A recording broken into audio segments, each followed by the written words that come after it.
Welcome back to World War II TV, folks. And with the 8th Air Force and Masters of the Air in everyone's minds right now, we mustn't forget that there was another strategic bombing campaign occurring the other side of the world. Charles Jones joins us a second time to talk about his father and B-29 missions to Tokyo. He is the author of a couple of books. This is the one that's actually all the text, and this one is all the photos. The links to his website are in the description below, and I urge you to go out there. They are packed with information. Before I bring Charles in, just a reminder to click subscribe to get notifications of upcoming shows and consider becoming a patron to support us. I don't say that enough. I normally dive into history, but I'm telling myself to do my housekeeping. But I'm going to bring Charles in now. Good afternoon, Charles. How are you today? You've got a bit of a cold. Yeah, good afternoon. I hope you can understand me okay. I'm wearing my Marine Corps shirt here, so let's see right here so everybody can understand I'm a Marine Corps reservist, although today's presentation is about my father, who was an Army aviator. The presentation is in two parts. One is the process of writing the book about my father's World War II experiences, and the second part is to talk about my father's B-29 Super Fortress crew flying the longest nonstop aviation combat mission of World War II. So the first part is writing the biography of my father. He lived from 1924 to 2014.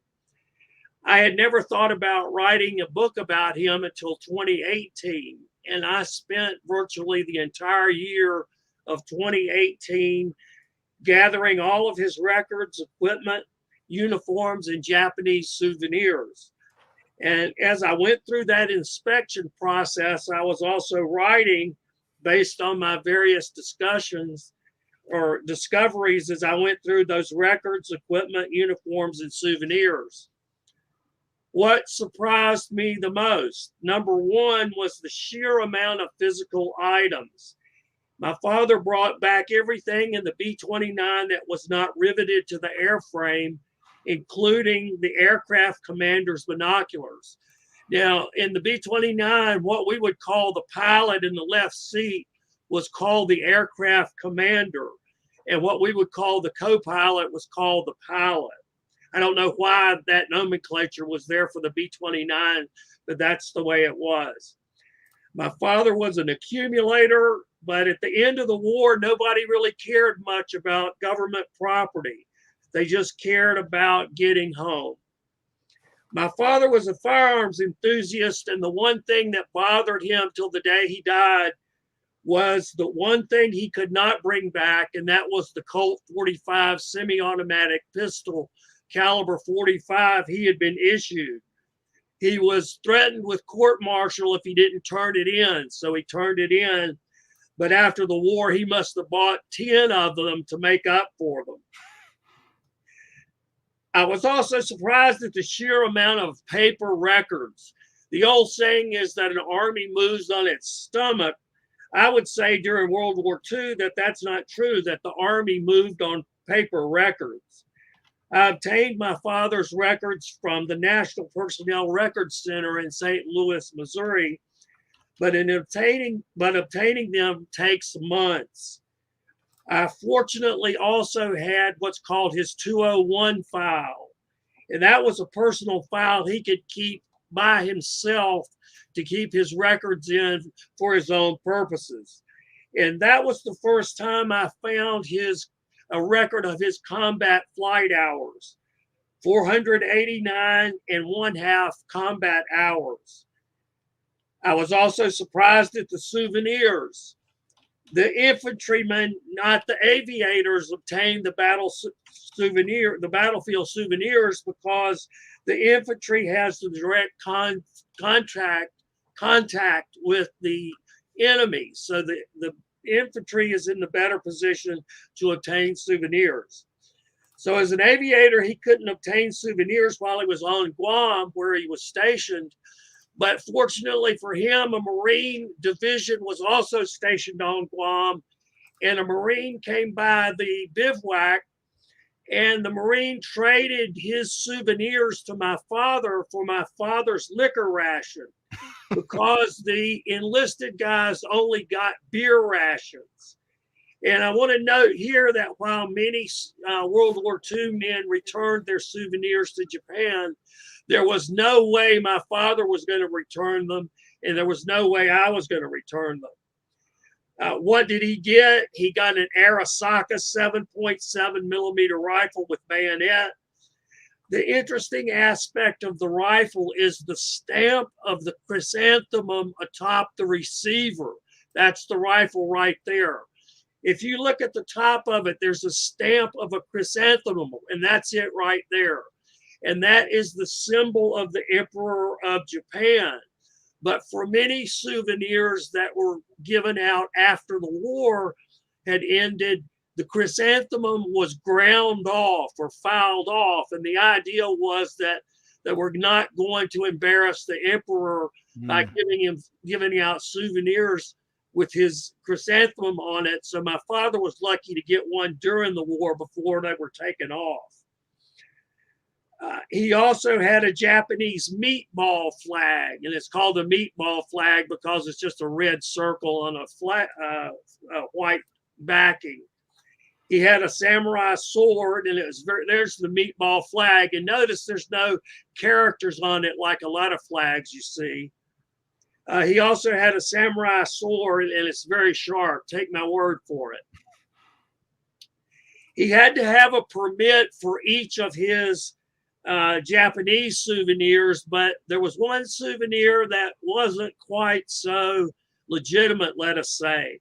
He found an M1 Garand, which was a United States service rifle, in a trash can of all places when he was on Saipan on his way back from Guam to the United States.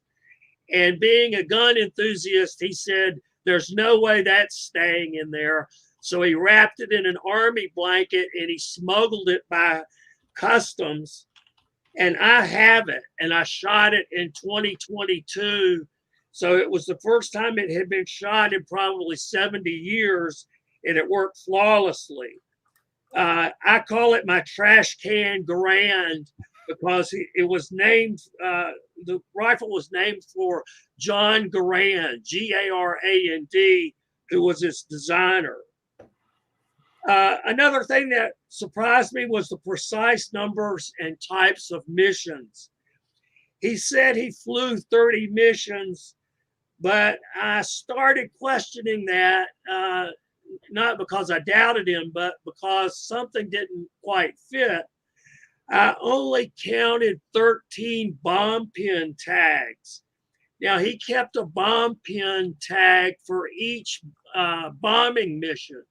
And the bomb pin tags were tags attached to metal pins. And those pins had to be removed by the crew before the plane could take off so the bombs would explode. And he wrote notes. There's a bomb pin tag, and you can see the pin there. And you can see the notes that he wrote on it: incendiary, flak galore, and for Vivian. Vivian was his girlfriend during the war, but was not my mother. He did not marry Vivian. So what I determined was he had only 13 bomb pin tags and that he flew 28 missions. So that meant 15 missions were unaccounted for. So what I finally figured out was that those 13 missions were the bombing missions, and the 15 missions were photo reconnaissance missions. And I have a recording, unbelievably, that was made in 1945 after the war was over. It's a record on which a reporter captured my father's voice.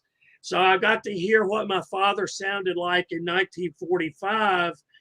And he talked about having 28 missions. So again, that was 13 bombing and 15 photo reconnaissance.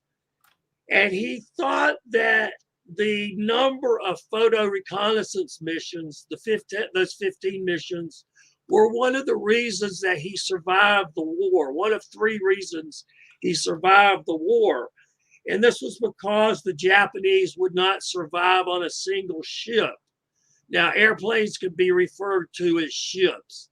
So the Japanese were not going to fire on a single ship and give away an anti-aircraft position. And the other two reasons he thought he survived the war was, one, the skill of the aircraft commander, and the other one was he thought they had a very good plane. So he received those 28 credits for the missions, but he received a 29th credit for the longest mission. He got 2 credits for that mission because it lasted 23 hours, and I'll talk about that later. And his 30th credit, so he had 30 credits, not 30 missions. So he had 30 credits for 29 missions, and there he is with his bomb pin tags as I mounted on cardboard. Credit number 30 was when his plane flew over the Missouri, the battleship, after the surrender documents had been signed and the air armada flew over the ships to mark the end of World War II and the end of the Pacific War, because the surrender documents had just been signed aboard Missouri. And General of the Army Douglas MacArthur's final words ended the wars. He simply said 4 words: "These proceedings are closed." And with those 4 words, both wars ended. The most touching records were the clippings that my father's mother, the grandmother I never knew, kept during the war, because you have to remember that during the war, there were no iPhones, there was no television. Well, actually, I think the Nazis had the television, but did not use it to the extent that newspapers and telegrams were the main sources of communication. And as I organized the many clippings that my grandmother kept, I realized what an extensive aerial bombing campaign the United States Army Air Forces waged against Japan in 1945. The clippings were a virtual catalog of the intense, nonstop aerial destruction of Japan by B-29 bombers with headlines you would never see today. Major General Curtis LeMay, who was the commanding general, or CG, had one headline that said, "The next city to die." The United States Army Air Forces feared it was going to run out of targets. And the Japanese said in the press that they were worried that their race was going to become extinct. I was surprised that when I realized that my father was only age 20 and 21 when he was doing his wartime service as a young radar operator on a B-29 as it bombed and photographed Japan during World War II in 1945. That was his year of service. Regrets my father had. He really had no qualms about bombing Japan to the extent that he bombed Japan, but he did have one thing that bothered him, and that was he could never understand why the Japanese did not surrender earlier. And I think by that, what he meant was why the Japanese did not surrender after the second atomic bomb, because there was no surrender. The B-29s flew one more, probably most people don't know this, but after the second atomic bomb, the B-29s flew one more conventional bombing mission. And on the way back from that mission, which was over a city named Isesaki, my father heard that the Japanese had surrendered, and he heard that on the cruise radio. Now, we see inserted here, the man on the left is my mother's brother, my uncle, and he's standing on Tinian. He was a ground technician for B-29s. And this is Enola Gay, either just before or just after the atomic bomb. And you'll notice the B-29 in the background has an arrow on its tail. That was the tail insignia of the 509th Composite Group, which was the atomic bombers.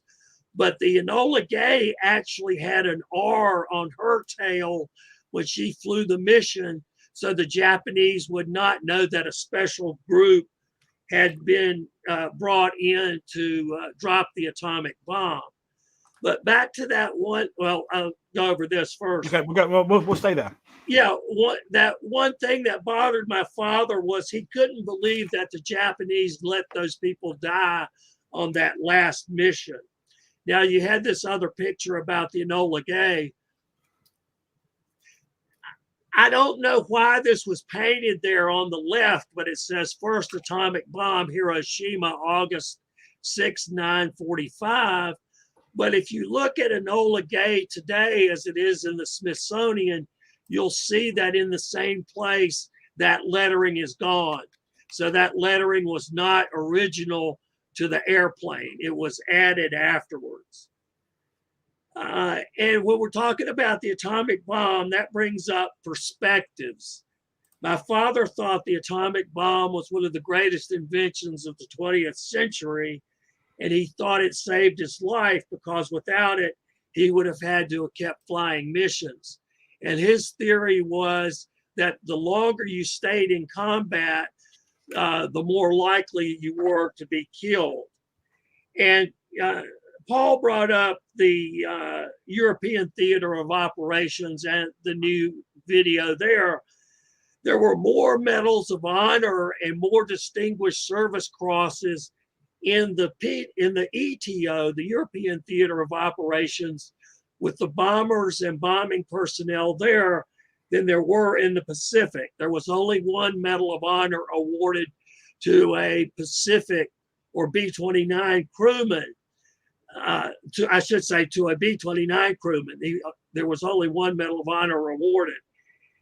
And the reason for that, I think, is because the B-29 was a more sophisticated aircraft. And one thing I did not realize till I wrote the book is that none of the gunners were actually exposed. They had remote control gunnery. So the turrets were not made to contain men or house men. If you look at a B-17, the sides are open where the machine guns are. So it was a gun war because you had machine guns firing at fighters and you had the men actually in the turrets. So I'm ready to move to part two. And that's just to jump in a bit, Charles, and just, sure. I think the strategic bombing in the Pacific had the other problem of that no one saw it. Civilians didn't see it. I mean, obviously the Japanese were on the receiving end of it, but when you think of the 8th Air Force or the 15th Air Force, they're taking off from population centers. I mean, countless thousands of English and British people saw, these hundreds of B-17s and B-24s take off to go to Germany. The press were there following them, James Stewart, Clark Gable. And we as historians understand that the entire island-hopping Pacific campaign is in many ways just to get those bomber bases closer and closer to Tokyo.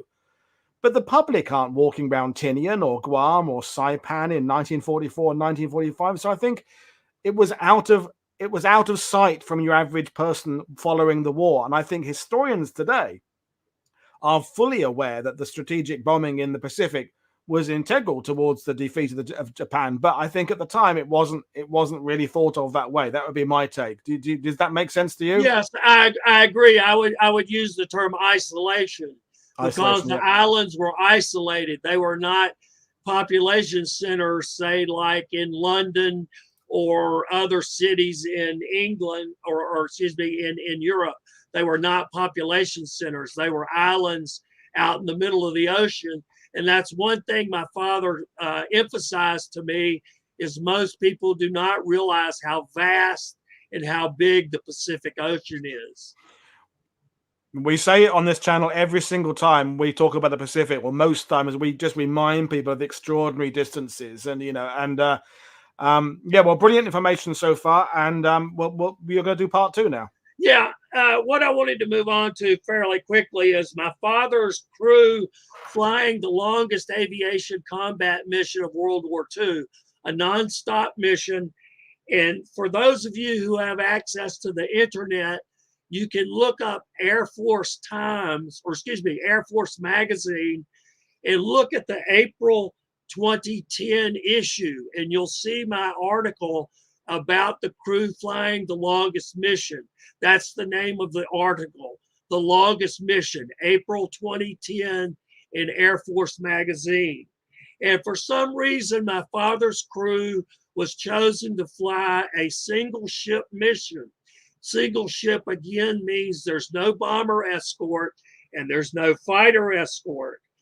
So, and as an aside, I'll say that my father's plane had two names. On the left side was Double Trouble, and on the right side was City of Maywood.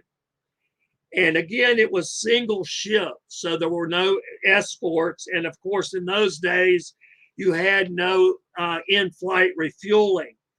Now, the Japanese did not expect a bomber that far north. So at Sapporo, the Japanese turned on the landing lights for my father's crew. But of course, they didn't stop to have sushi and tea. During the flight, Tokyo Rose announced that a lone B-29 had been shot down over northern Japan. And of course, that was news to my father's crew as they were flying that very mission. And as he said, Tokyo Rose was known to lie a lot.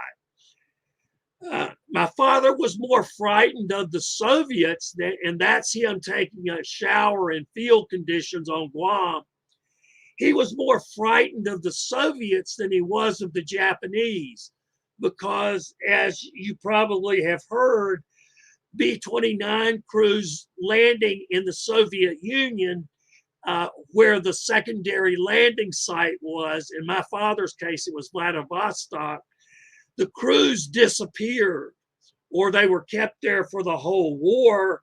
And in fact, people disappeared in Joseph Stalin's Soviet Union, as we well know. And the Soviets built a B-29 model based on a B-29. Now, the mission was 23 hours nonstop from the 25th to the 26th of June, 1945, with a distance of 4,650 miles, the longest nonstop aviation combat flight of World War II. And I'll add here that while the Lindbergh mission was a non-combat mission, it was longer in time than my father's flight, but it was shorter in distance than my father's flight. Now, the book website, which I think Paul is going to put up, I suggest that you order books from me through the website, so that way you'll be sure to get those two books that Paul held up. It's a 2-volume set. The first volume has the text, and the second volume has color photos. And I had some advice if you want to write a book about a living veteran. Handle old records, equipment, and souvenirs with care. Ask the veteran to date and to document and to place tags, identification tags on equipment or souvenirs so you know what they are. Simple tags placed on things by my father saved me many times. I thought a pair of rubber hunting pants were hanging in my father's closet. In fact, that was not a pair of hunting pants. It was the poncho he used on Guam in 1945. Take video interviews. I have at least 3 or 4 video interviews of my father.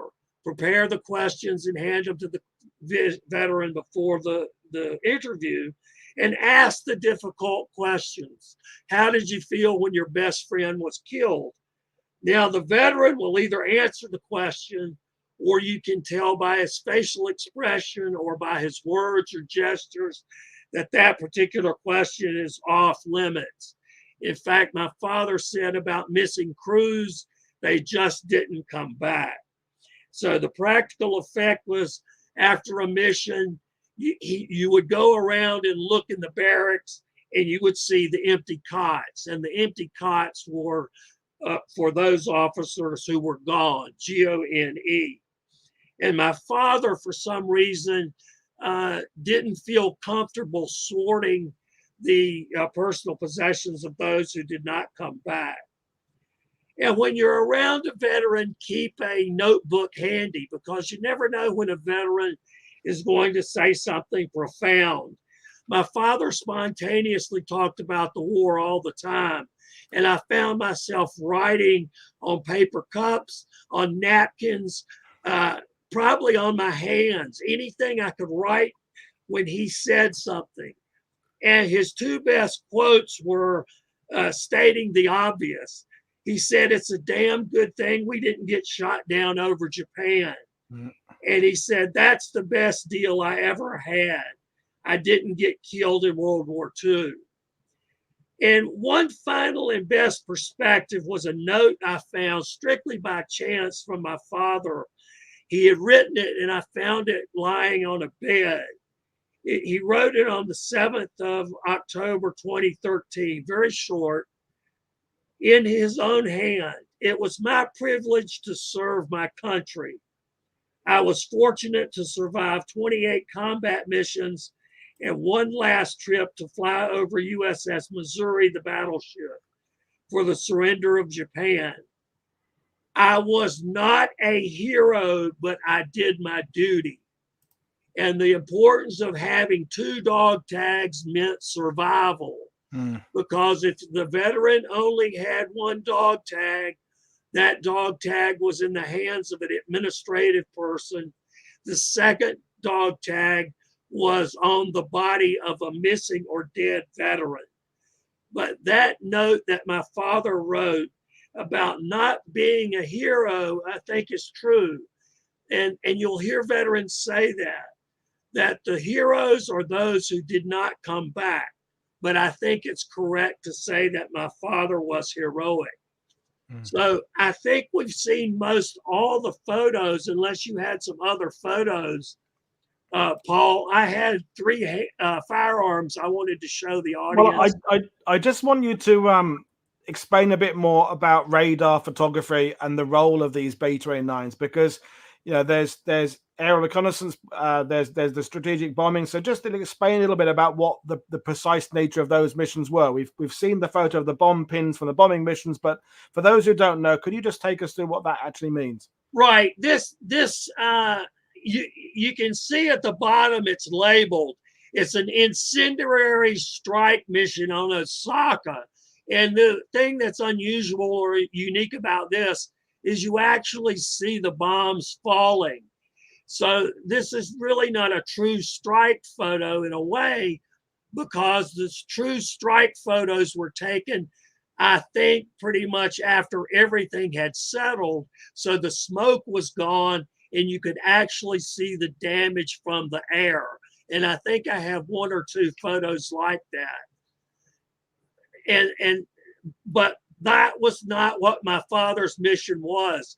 His mission was to take radar photos of targets as a single ship mission, and then he would be followed days later by more B29s who would bomb based on his photos. Now, this is a strike photo here, but unfortunately, you can't see the damage because of the smoke, but you can tell that that's pretty intense damage by that smoke. And I think we have 2 photos that my father actually took. They were radar photos. If you have those, there were 2 more photos. I don't think I did, unless let me have a look while you're talking. But okay. Yeah, there were 2 radar photos.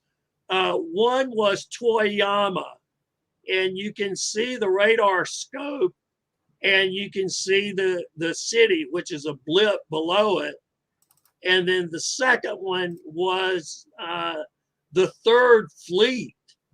And my father's aircraft commander said, "Be sure the IFF is on," because as the plane flew over the 3rd Fleet, They obviously wanted to have the identification friend or foe, which was called IFF system on, so that would beam to the Third Fleet a beam telling the Third Fleet, hey, my father's plane is a friendly plane. Do not shoot it down, please.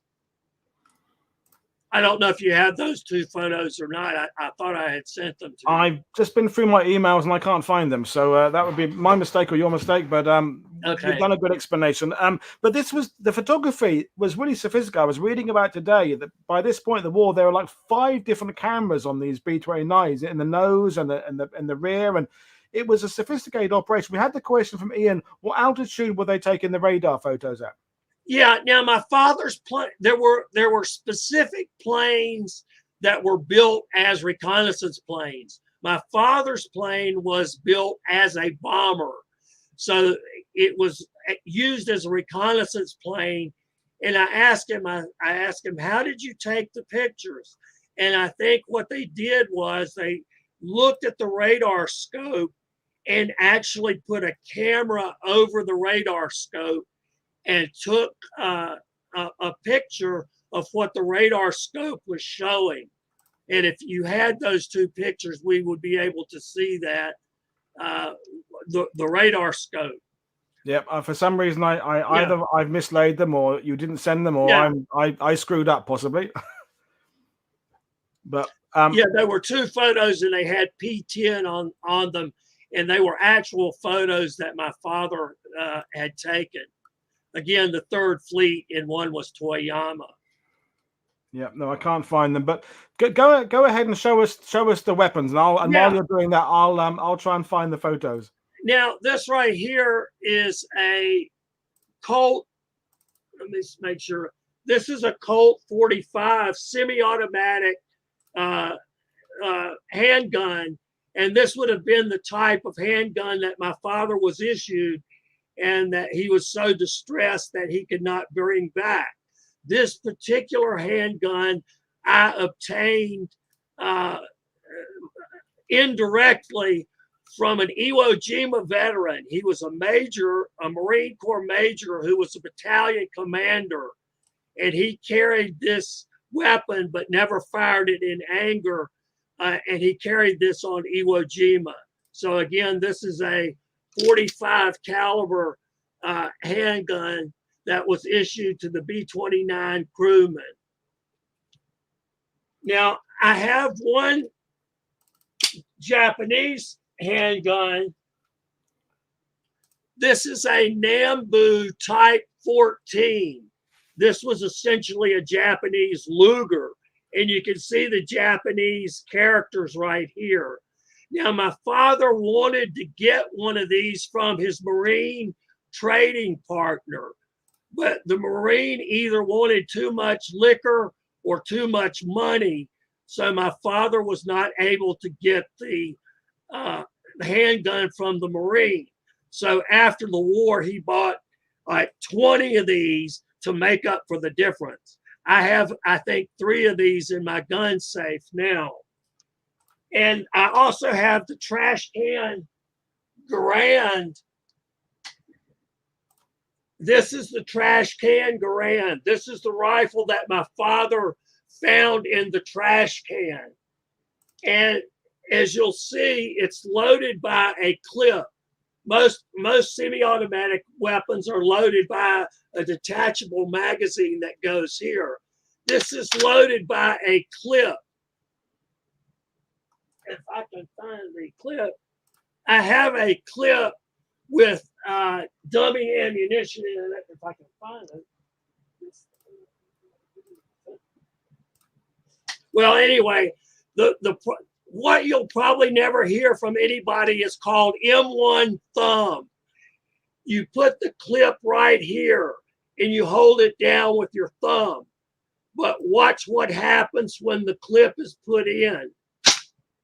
You've got to make sure you take your thumb out of the operating area right here, or your thumb gets caught right here, like my thumb, and it's very, very painful. So it's either called Garand thumb or M1 thumb.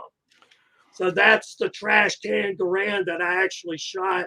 I think it was in 2022 or 2023. Wow. Brilliant stuff. So, Joe, yeah, for some reason I can't find those photos. So I'll try and find the links to them and put them up later on or something. But to bring it back to your father and what he did, the flights out there in the Pacific, I mean, the length of them were extraordinary. Did your father talk a bit about just how they endured, how long those flights were? I mean, was boredom a thing? Were you stressed all the time? How would you kind of just function for so long? Well, the ironic thing was my father flew over so much of the Pacific Ocean and he could not swim. So if the plane had gone down, he probably would have drowned, either if he had to parachute or if if the plane had to ditch. But fortunately, Iwo Jima was available. So the two emergencies where they had to land, they were able to land on Iwo Jima.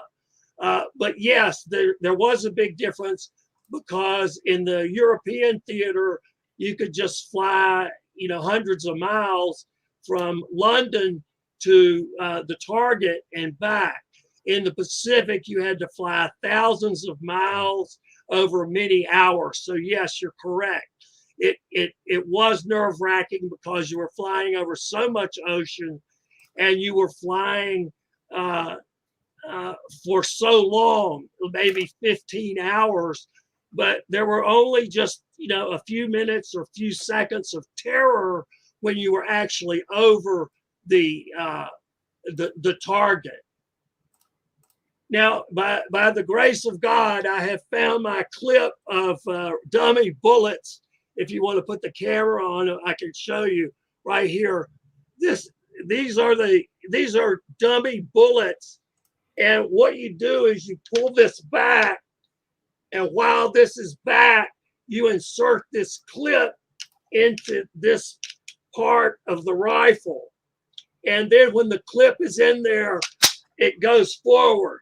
And if your thumb is not there out of the way, you're going to be almost minus a thumbnail. So this is the clip. It holds 8 rounds. That was one of the disadvantages, is it only held 8 rounds. But General George S. Patton said that this rifle was the greatest combat implement ever made, or words to that effect. He wrote in a letter to I believe it was to the Springfield Armory. And this was used in the Pacific. It was also used in Europe, in all theaters of the war. And you exported tens of thousands of them around the world for a good 50 years as well. They're still turning up, aren't they, from various sort of South American countries? Yeah, but again, the disadvantage is it's fed by, you only have 8 rounds in this clip. And say for an M16, you have 30. And so that's why this is old tech. And I'll show you the back here that most people would miss. This is a trap door, and behind this trap door is cleaning equipment. And most people would not know to look back there to find that cleaning equipment. And in most cases, the cleaning equipment is going to be gone. But in my case, I'm lucky. The cleaning equipment was there. So he got a premium rifle for nothing.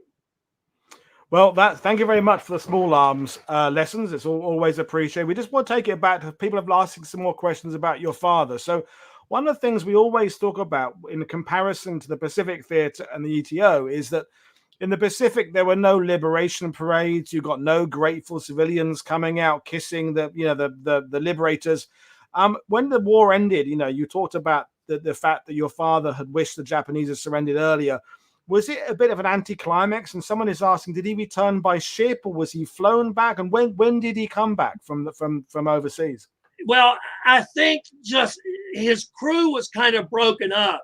So I think only maybe 9 or 10 of the original crew of 11 went from Guam to Saipan. They picked up another plane. They did not fly this plane back. And then they flew back to the United States. And hold that a minute. I want to show you something that's very important. They flew back to the United States, and that's when they went back in. Now, notice right above Double Trouble, this is something that most people would not pick up. Look over the L and the E. You'll see bombing marks, but those last three marks are strange looking marks. Mm-hmm. And that's because they're markings of cameras, I think. I think those are markings for the photo reconnaissance missions, where the cylindrical shapes are marks for the bombing missions. And most people would not pick that up. It's right over the LE in double. You'll see those three strange looking marks.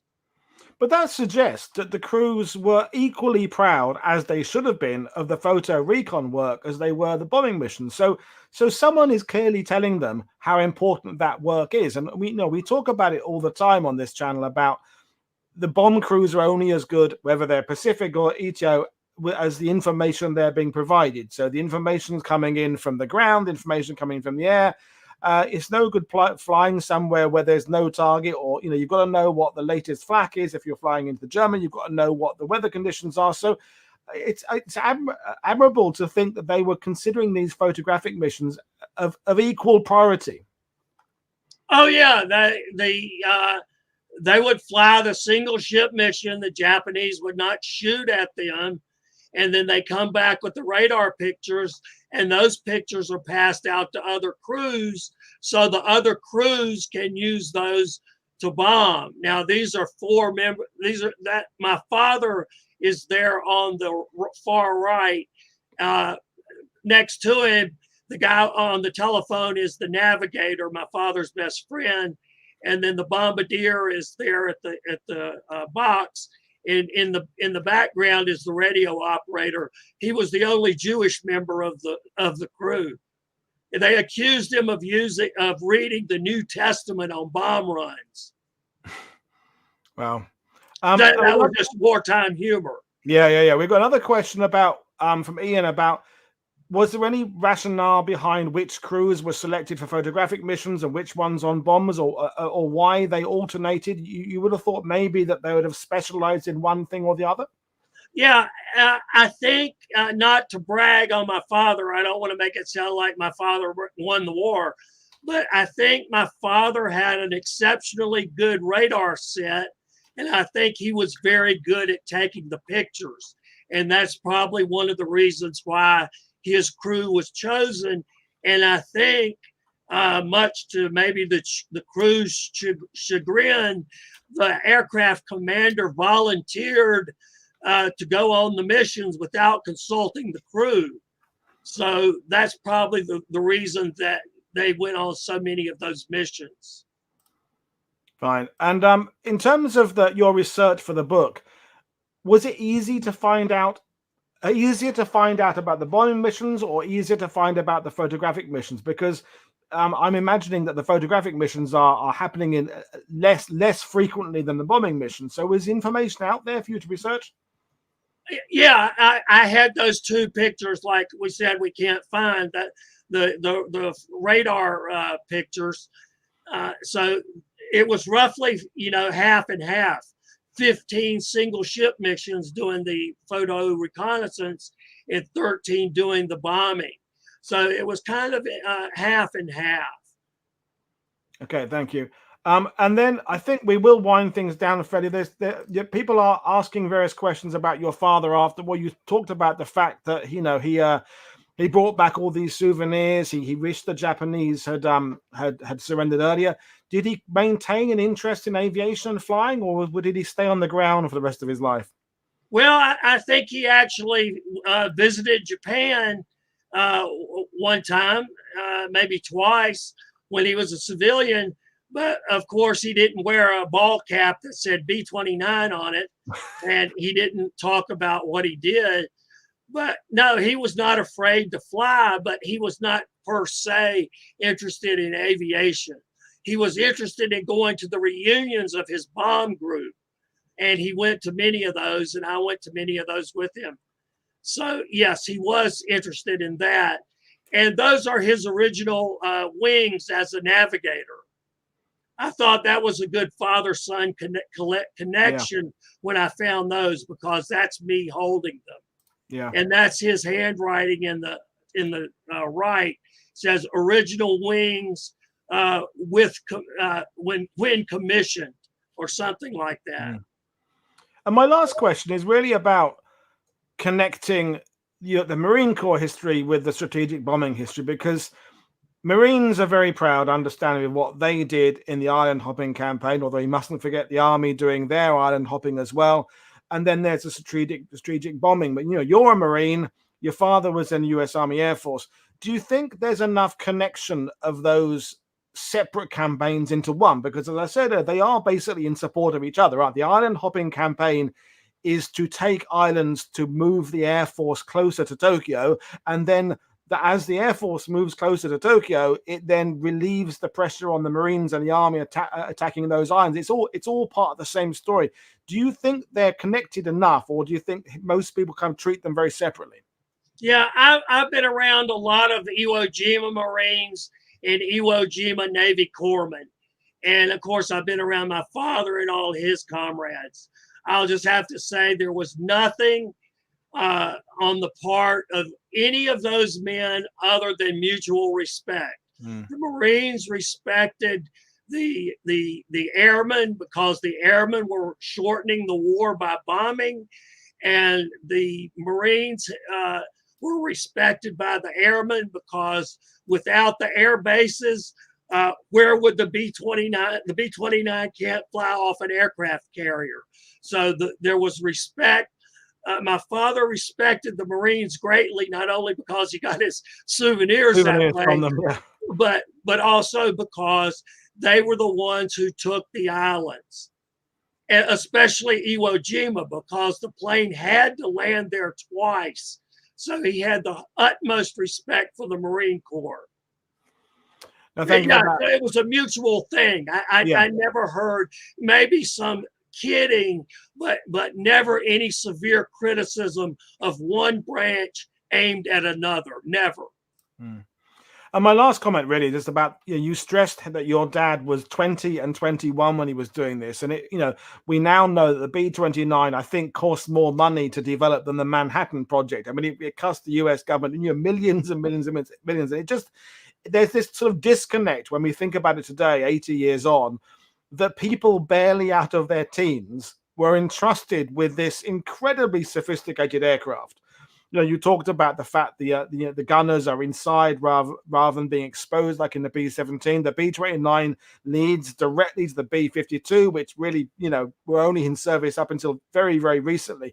It's extraordinary. I mean, Marines running up islands, that's one thing, but entrusting this technology to 21-year-olds, it's extraordinary, isn't it? Yeah, well, you have to remember that they were trained, and in my father's case, the aircraft commander, who we would call the pilot, was already an experienced flyer. So that made a big difference. He was older than the rest of the crew, and he was an experienced aviator. And again, my father thought his skill was one of the three reasons that the crew survived the war. Brilliant stuff. It wasn't just the young men. Yeah, well, I mean, but they were still young comparatively. They're younger than me and you, certainly. But we will bring things to them because your voice is crackling up there, folks. I'll hold up the books again. I say contact Charles via his website to get the signed copies and copies from him, and look into the article. I'll put the link up to download the PDF article of your piece you wrote for the magazine. And we will look forward to inviting you back another time. Folks, we carry on tomorrow. 2 shows coming your way. We're going to do the one that was postponed a couple of days, talking about the Kurihi project. We've got another one. We're talking about the US Marine Corps landing and Roy Namur. So thank you very much, Charles. Thank you very much for your questions. This is Paul Woodadge for World War II TV saying enjoy the rest of your Wednesday. Cheers, everybody. Bye. Semper Fidelis.